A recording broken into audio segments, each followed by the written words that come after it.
नमस्कार दोस्तों, सब्सक्राइब करें इस चैनल को और क्लिक करें बेल आइकन पर इस चैनल के सभी लेटेस्ट वीडियोस अपडेट प्राप्त करने के लिए।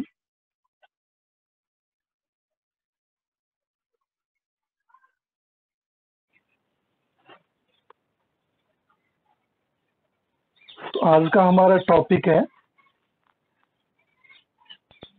डेटाबेस डिजाइन के अंदर फंक्शनल डिपेंडेंसीज। फर्स्ट टॉपिक है हमारा फंक्शनल डिपेंडेंसीज डेटाबेस डिजाइनिंग के अंदर। ठीक है, फंक्शनल डिपेंडेंसी की अगर हम बात करें तो देखो, मेनली डिपेंडेंसी जो है वो डेटाबेस के अंदर, टेबल्स के अंदर हमें देखने को मिलती है। किस प्रकार से डेटा जो है वो एक दूसरे पे डिपेंड रहते हैं। डिपेंडेंसी का मतलब अपने यहाँ पे ये लेकर चलेंगे कि एक टेबल के अंदर कोई एक वैल्यू या एक से ज्यादा वैल्यूज के कॉम्बिनेशन के द्वारा अगर पूरी टेबल को एक्सेस किया जा सकता है तो कहीं ना कहीं वो बाकी रो जो है वो उस वैल्यूज के ऊपर डिपेंड मानी जाती है।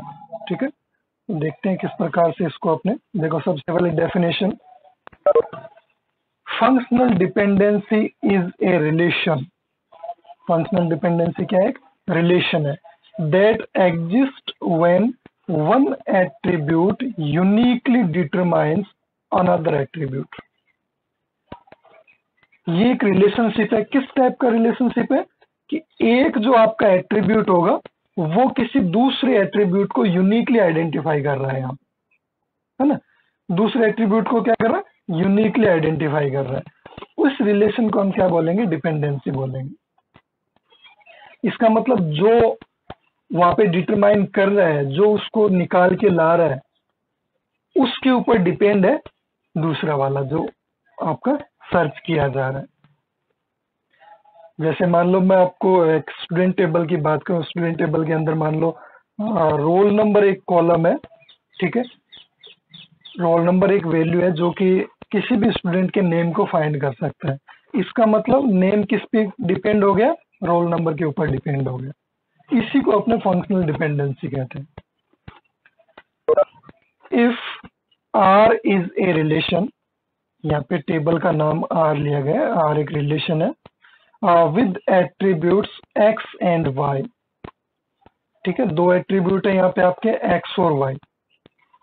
ठीक है, यानी इस टाइप से एक टेबल है और इसके दो कॉलम्स यहाँ पे मैं बना लेता हूं, एक एक्स और एक वाई। ठीक है, अब यहाँ पे देखो, इस मेनली इस टेबल का नाम क्या है? टेबल का नाम है आर रिलेशन। ठीक है, अब इसके अंदर अपने को क्या करना है? हाँ जी,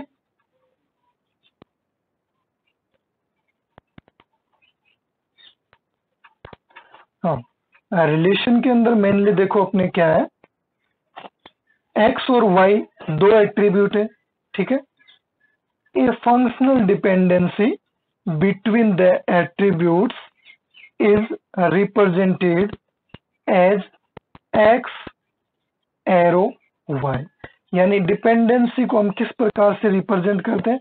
देखो, हम डिपेंडेंसी को इस प्रकार से रिप्रेजेंट करते हैं, एक्स, ये डिपेंडेंसी का सिंबल होगा, वाई। ठीक है, which specifies Y is functionally dependent on X. इसका मतलब क्या है? वाई जो है वो फंक्शनली डिपेंडेंट है किस पे? एक्स पे। ठीक है, अगर आप एक्स की वैल्यू दोगे तो ये वाई की वैल्यू आपको फाइंड करके दे देगा, सर्च करके दे देगा। देखो, यहाँ पे दो चीजें हैं।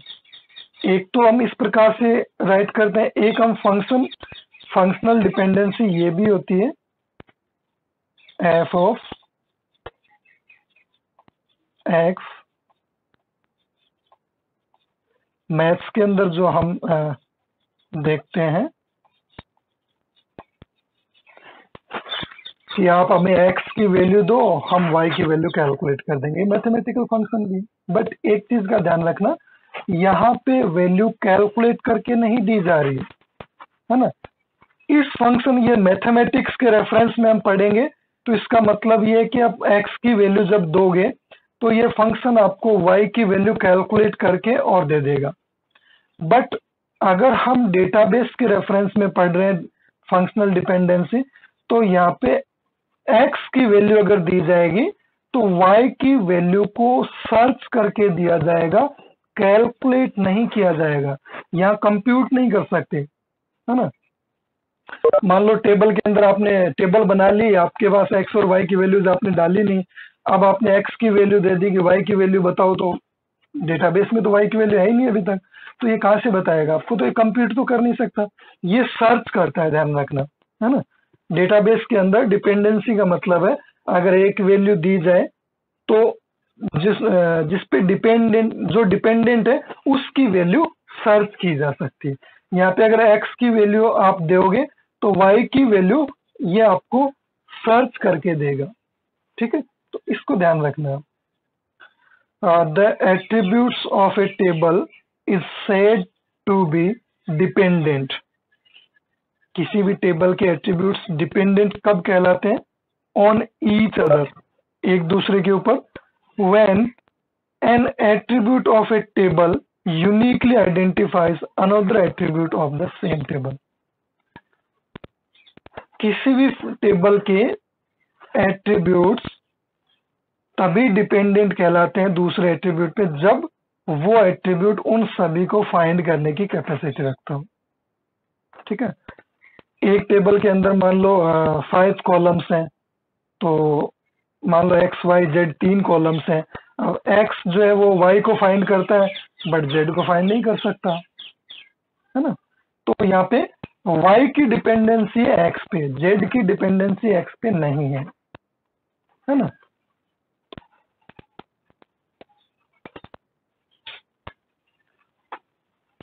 यहाँ पे देखो example, suppose we have a student table. एक स्टूडेंट टेबल हमारे पास है, ठीक है। इस स्टूडेंट टेबल के अंदर विद एट्रीब्यूट्स, 2 एट्रीब्यूट है, स्टूडेंट आईडी, अच्छा 3 है, स्टूडेंट नेम और स्टूडेंट एज। टोटल 3 एट्रीब्यूट्स हैं इसके अंदर, 3 कॉलम्स है ना। Here student ID attribute uniquely identifies the student name। यहाँ पे स्टूडेंट आईडी जो है वो यूनिकली आइडेंटिफाई कर रहा है किसको? स्टूडेंट नेम को, ठीक है, of student table. Because if we know the student ID we can tell the student name associated with it. अगर हमें किसी स्टूडेंट के रोल नंबर पता होंगे तो एक्चुअली हम रजिस्टर में देख के या किसी भी लिस्ट में देख के ये बता सकते हैं कि इसका नेम ये है ना। किसी भी डेटाबेस के अंदर एक्सेस किया जा सकता है। Functional dependency can be written as, तो इसमें फंक्शनल डिपेंडेंसी को कैसे राइट किया जाएगा? देखो इस प्रकार से राइट किया जाएगा। स्टूडेंट नेम मैं यहाँ पे लिख देता हूं, FTU student ID. Student ID अगर आप मुझे बताते हो तो मैं किसी भी स्टूडेंट का नेम आपको बता सकता हूं, ठीक है, स्टूडेंट नेम।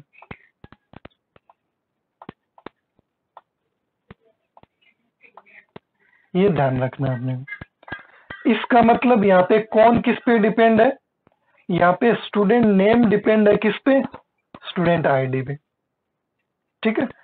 इसको हम किस प्रकार से रीड करेंगे? Student name is functionally dependent on student ID, ठीक है। इसको इस प्रकार से रीड किया जाएगा, student name is functionally dependent on student ID. We can say student name is functionally dependent on student ID, okay. Formally, if column A of a table uniquely identifies the column B. ठीक है, ए जो है वो identify कर पा रहा है किसको, बी को।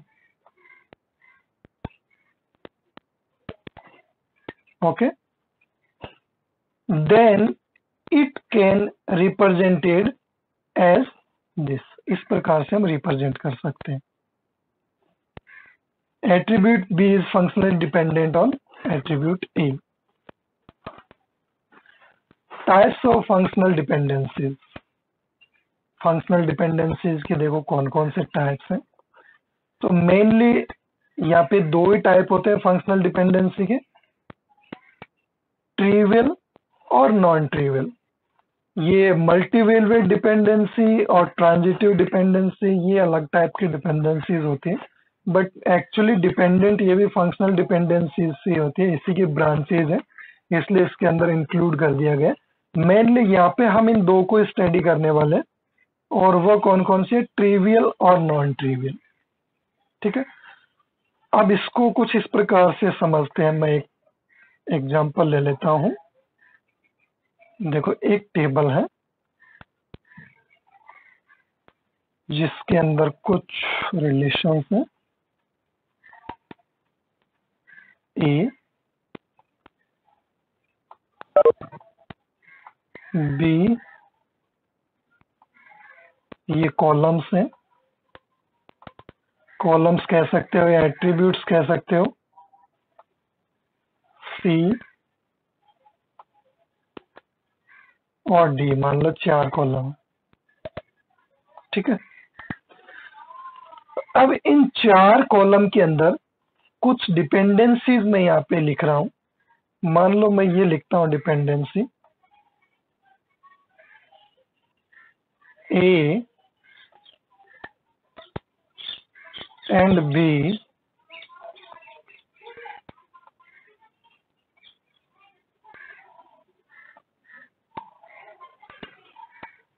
सी।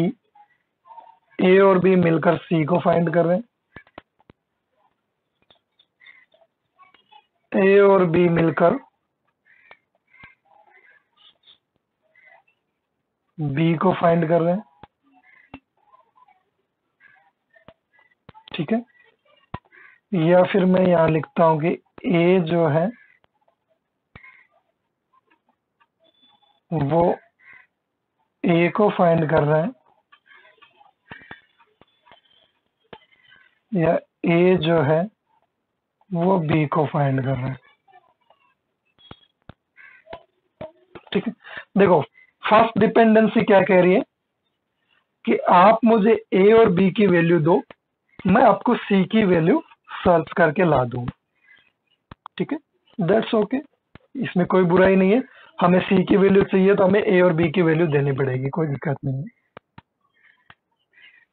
यहाँ पे ये क्या कह रहा है कि आप मुझे ए और बी की वैल्यू बताओ, मैं आपको बी की वैल्यू सर्च करके दूंगा। क्या कोई फायदा है? जब आप ए और बी की वैल्यू दे ही रहे हो और ये आपको वापस बी की वैल्यू ला कर दे रहा है, इट मीन्स यहाँ पे कोई मतलब नहीं। ठीक है, तो इस टाइप की डिपेंडेंसी जो है वो आपकी ट्रिवियल डिपेंडेंसी कहलाती है। ट्रिवियल डिपेंडेंसी की डेफिनेशन सिंपल सी है कि जिस एलिमेंट को फाइंड किया जा रहा है वो एलिमेंट कहीं आपके जो एलिमेंट फाइंड कर रहे हैं उसका सबसेट तो नहीं है। अगर ये सबसेट है तो इस टाइप की डिपेंडेंसी क्या कहलाएगी? ट्रिवियल डिपेंडेंसी कहलाएगी। ठीक है, उसके बाद अपने फर्स्ट एग्जांपल में देखो ए और बी मिलकर सी को फाइंड कर रहे हैं, दैट्स इट। ये अपनी कौन सी है? ये नॉन ट्रिवियल है, क्योंकि यहाँ पे सी जो है वो सबसेट नहीं है यहाँ पे ए और बी के साथ, इसका सबसेट नहीं है ये। ठीक है, नेक्स्ट अगर अपने बात करें तो देखो नेक्स्ट में मेनली ए फाइंड कर रहा है ए को, that is also trivial dependency. ठीक है, ये भी आपके ट्रिवियल है, ये भी ट्रिवियल है, ये भी आपके ट्रिवियल है, ये नॉन ट्रिवियल है। ठीक है, और ये भी आपकी नॉन ट्रिवियल है।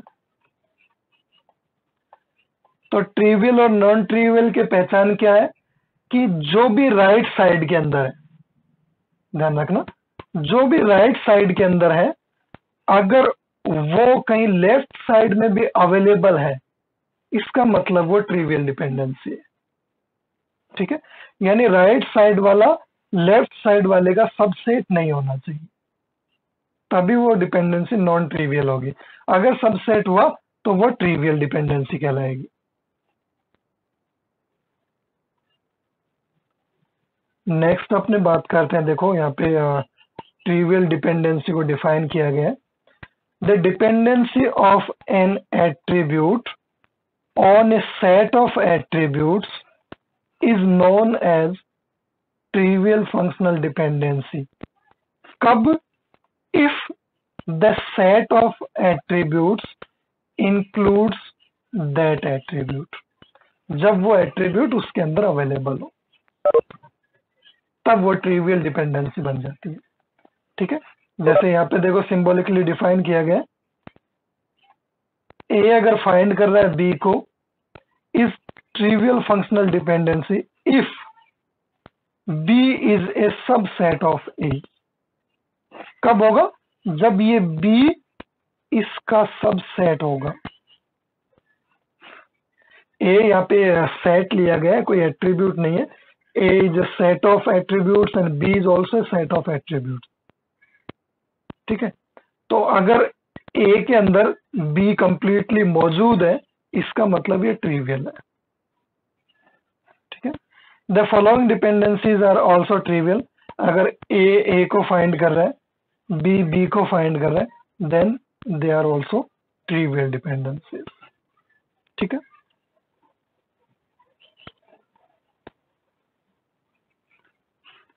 कुछ एग्जांपल्स यहाँ पे देखो शो किए गए। Consider a table with 2 columns. यहाँ पे 2 कॉलम लिए गए। 2 कॉलम कौन कौन से? स्टूडेंट आईडी और स्टूडेंट नेम। ओके, ये एक सेट हो गया, student ID and student name का एक सेट हो गया। स्टूडेंट आईडी और स्टूडेंट नेम मिलकर किसको फाइंड कर रहे हैं? स्टूडेंट आईडी को फाइंड कर रहे हैं। दैट इज ट्रिवियल, आराम से दिखाई दे रहा है ना? ये ट्रिवियल फंक्शनल डिपेंडेंसी है। as student id is a subset of this, क्योंकि ये जो आपको दिख रहा है जिसको आप फाइंड कर रहे हो, ये कंप्लीटली किसके अंदर अवेलेबल है?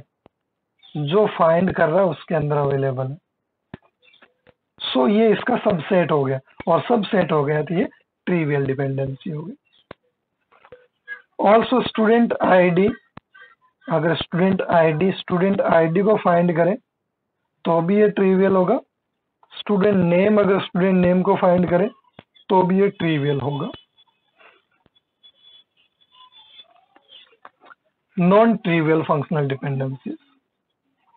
नॉन ट्रिवियल की अगर हम बात करें तो देखो, नॉन ट्रिवियल के अंदर सबसेट जो है वो कभी भी अवेलेबल नहीं होगा। If A functional dependency x to y holds true where y is not a subset of x, then this dependency is called a non-trivial functional dependency। अगर x y को फाइंड करें और y x का subset ना हो, ठीक है, तो इस टाइप की डिपेंडेंसी क्या कहलाएगी? नॉन ट्रिवियल डिपेंडेंसी कहलाएगी। ठीक है, तो मान लो एक एग्जांपल लेते हैं हम। यहाँ पे एक रिलेशन है R, जिसके अंदर कुछ वैल्यूज है A, B, C and D। ये कुछ वैल्यूज है। ठीक है, मैं इसके अंदर डिपेंडेंसीज यहाँ पे राइट करता हूँ। ए जो है वो फाइंड कर रहा है सी को, बी जो है वो फाइंड कर रहा है ए को,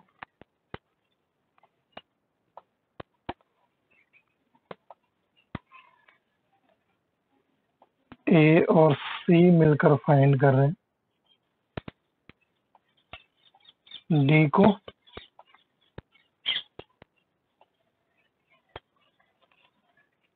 और बी और डी मिलकर फाइंड कर पा रहे हैं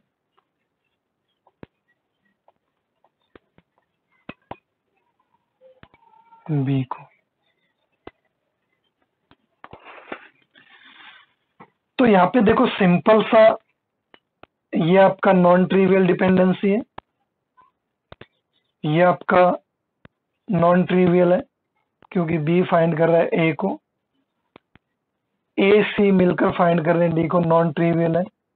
बट बी डी मिलकर किसको फाइंड कर रहे हैं, बी को, ये ट्रिवियल है इस रिलेशन के रेफरेंस में, है ना।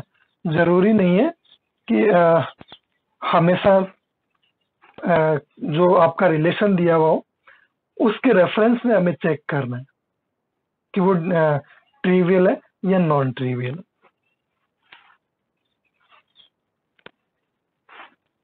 देखो नॉन ट्रिवियल के एग्जांपल्स कुछ दिए हुए हैं। An employee table with 3 attributes, एक एम्प्लॉय टेबल है जिसके अंदर 3 एट्रीब्यूट्स है, employee ID, employee name and employee address. The following functional dependencies are non trivial. कौन कौन नॉन ट्रिवियल है, देखो एम्प्लॉय आईडी फाइंड कर रहा है किसको, एम्प्लॉय नेम को। There is no subset of employee name in this set. Employee name is not a subset of employee ID, ठीक है। एम्प्लॉय आईडी फाइंड कर रहा है एम्प्लॉय एड्रेस को, तो यहाँ भी कोई दिक्कत नहीं, ये भी नॉन ट्रिवियल हो जाएगी आपकी, क्योंकि एम्प्लॉय एड्रेस जो है वो सबसेट नहीं है किसका, एम्प्लॉय आईडी का, ठीक है। On the other hand the following dependencies are trivial. अब यहाँ पे अगर हम चेक करें, देखो एम्प्लॉय आईडी और एम्प्लॉय नेम मिलकर क्या फाइंड कर रहे हैं, एम्प्लॉय नेम को फाइंड कर रहे हैं। तो यहाँ पे ये क्या हो गया, ये सबसेट हो गया। Employee name is subset of employee ID and employee name, ठीक है। इसका सबसेट हो गया कौन, एम्प्लॉय नेम, ठीक है। ये इसका सबसेट हो गया, ठीक है। तो इसलिए सबसेट को हम इस प्रकार से रिप्रेजेंट करते हैं, ठीक है। तो इसलिए यहाँ पे क्या नहीं हो सकता, ये नॉन ट्रिवियल नहीं बन सकता, ये ट्रिवियल डिपेंडेंसी बनेगा। Completely non trivial functional dependency, देखो कंप्लीटली नॉन ट्रिवियल किसको बोलते हैं अपने, if A functional dependency X to Y holds true where X intersection y is null, then this dependency is said to be completely non-trivial dependency। यानी attribute x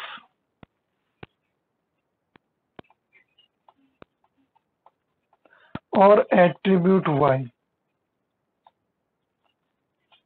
दोनों के अंदर अगर कुछ भी कॉमन नहीं हो, हाँ, एक तो ये होता है कि एट्रीब्यूट x ये है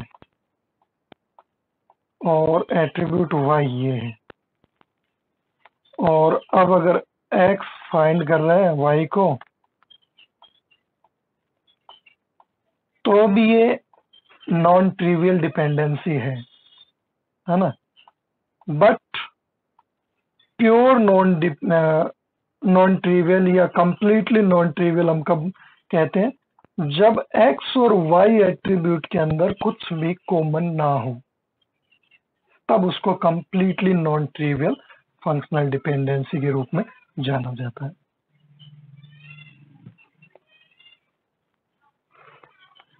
मल्टी वेल्युएट डिपेंडेंसी, ये थोड़ी सी फंक्शनल डिपेंडेंसी से अलग है, तो इसको थोड़ा सा स्टडी कर लेते हैं। वैसे आगे के चैप्टर में इसको हम नॉर्मलाइजेशन, जब फिफ्थ नॉर्मलाइजेशन और फोर्थ और फिफ्थ नॉर्मलाइजेशन जब हम पढ़ेंगे तब इसको फिर से हम स्टडी करेंगे, क्योंकि ये फोर्थ और फिफ्थ के अंदर ही काम आती है। Multivalued dependency occurs when there are more than one dependent multivalued attribute in a table. Multivalued attribute कौन से? जैसे हमने बात की थी मोबाइल नंबर, एक एम्प्लॉय टेबल के अंदर अगर एक एम्प्लॉय के मोबाइल नंबर की अगर हम बात करें, ठीक है, तो मेनली मोबाइल नंबर क्या हो सकता है? एक से ज्यादा हो सकता है एक एम्प्लॉय के पास। उस टाइप के एट्रीब्यूट्स मेनली क्या होते हैं? मल्टी वैल्यूड एट्रीब्यूट्स होती हैं, और जिनको हम किससे रिप्रेजेंट करते हैं? डबल ओवल से रिप्रेजेंट करते हैं, ठीक है। तो अगर इस टाइप की एट्रीब्यूट डिपेंड हो किसी एट्रीब्यूट पे, तो इसे अपने मल्टी वैल्यूड डिपेंडेंसी कहते हैं, ठीक है। देखो ध्यान से देखना, multi valued dependency occurs when there are more than one independent multi-valued attributes in a table। जब एक टेबल के अंदर एक से ज्यादा मल्टी वैल्यूड एट्रीब्यूट्स अवेलेबल हो, तो उस कंडीशन में मल्टी वैल्यूड डिपेंडेंसी अकर होती है, ठीक है। A multi valued dependency is a full constraint between two sets of attributes in a relation, ठीक है। दो जो रिलेशंस होते हैं, रिलेशंस के जो दो सेट होते हैं एट्रीब्यूट्स के, है ना, सेट ऑफ एट्रीब्यूट्स, एट्रीब्यूट्स के दो अलग अलग सेट है। जैसे मान लो मैं इस प्रकार से लिख देता हूं, ए और बी मिलकर फाइंड कर रहे हैं सी और डी को, ठीक है। तो दोनों साइड यहाँ पे एट्रीब्यूट्स के सेट है, ठीक है। तो यहाँ पे जो मल्टीवैल्यूड डिपेंडेंसी होती है वो मेनली फुल कंस्ट्रेंट होती है। In contrast to the functional dependency, the multivalued dependency require that certain tuples be present in a relation, ठीक है। तो फंक्शनल डिपेंडेंसी के कंपैरिजन में मेनली मल्टीवैल्यूड डिपेंडेंसी जो है उसकी रिक्वायरमेंट्स जो है वो थोड़ी सी डिफरेंट होती है। क्या रिक्वायरमेंट्स होती है? ये जो भी टपल्स हैं, सर्टेन टपल्स मतलब जो मल्टी वैल्यूड टपल्स हैं, जो कि मल्टी वैल्यूड डिपेंडेंसी को जनरेट कर रहे हैं, कर रहे हैं, उन टपल्स की बात हो रही है। तो वो टपल्स जो है वो रिलेशन के अंदर प्रेजेंट होना जरूरी है, तभी ये मेनली आकार होती है, अदरवाइज नहीं होती। फंक्शनल डिपेंडेंसी तो हर एक टेबल के अंदर आकार होती है।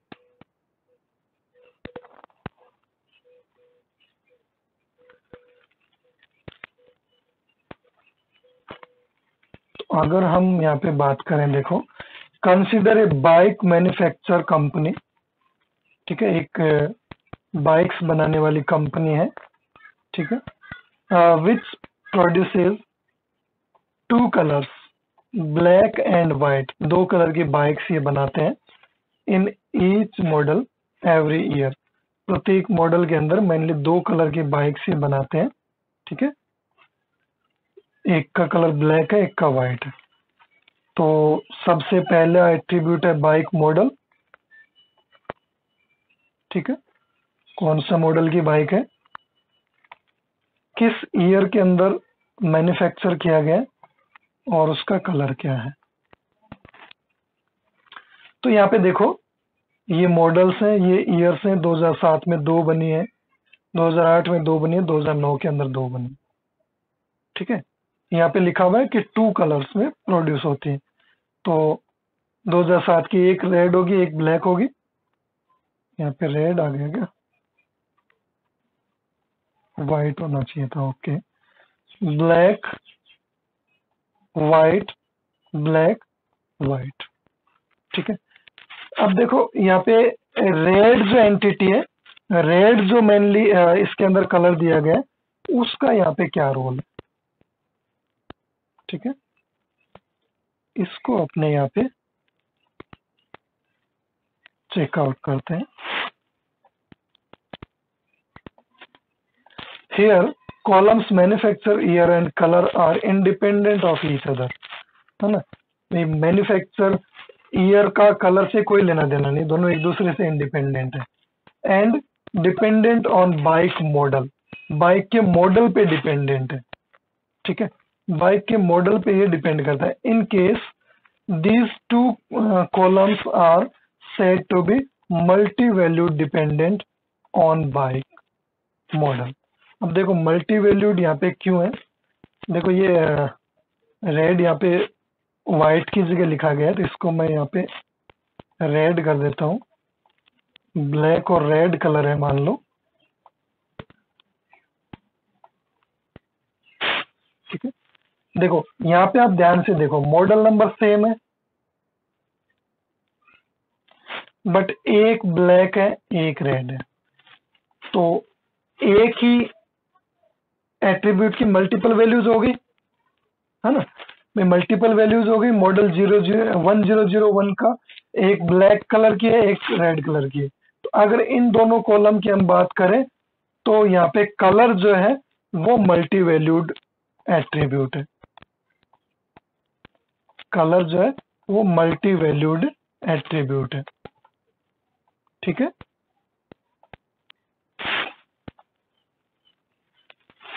और इसके कारण, ठीक है, यहाँ पे अगर अपने देखें, देखो नेक्स्ट स्लाइड के ऊपर चलते हैं।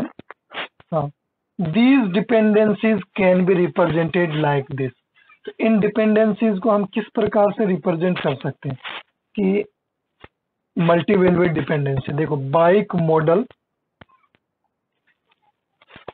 मल्टी वैल्यूड डिपेंडेंसी, यहाँ पे 2 बार आप एरो यूज करोगे इस प्रकार से। ठीक है, 2 टाइम्स मैन्युफैक्चरर ईयर। ठीक है, मैन्युफैक्चरर ईयर भी देखो मल्टी वैल्यूड डिपेंडेंसी में यहाँ पे 2 बार यहाँ पे रिपीट हो रहे हैं प्रत्येक मॉडल के लिए, है ना। इस मल्टी वैल्यूड डिपेंडेंसी की वजह से हमें बाइक मॉडल को भी रिपीट करना पड़ा 2 टाइम्स, और हमें मैन्युफैक्चरर ईयर को भी हमें रिपीट करना पड़ा। अगर ये 2 ही कॉलम होते तो यहाँ पे 3 रो के अंदर टेबल फिनिश हो जाती, है ना। मॉडल 001, 002, 0012, 0012 और 002222, है ना। 3 ही मॉडल हमारे पास, तो 3 रो के अंदर ये फिनिश हो जाती। और यहाँ पे फिर बाइक मॉडल जो है वो मल्टी वैल्यूड डिपेंड कर रहा है किस पे, कलर। ठीक है, तो कलर भी डिपेंड कर रहे हैं बाइक मॉडल पे, और मैन्युफैक्चरर ईयर भी डिपेंड कर रहा है बाइक मॉडल पे।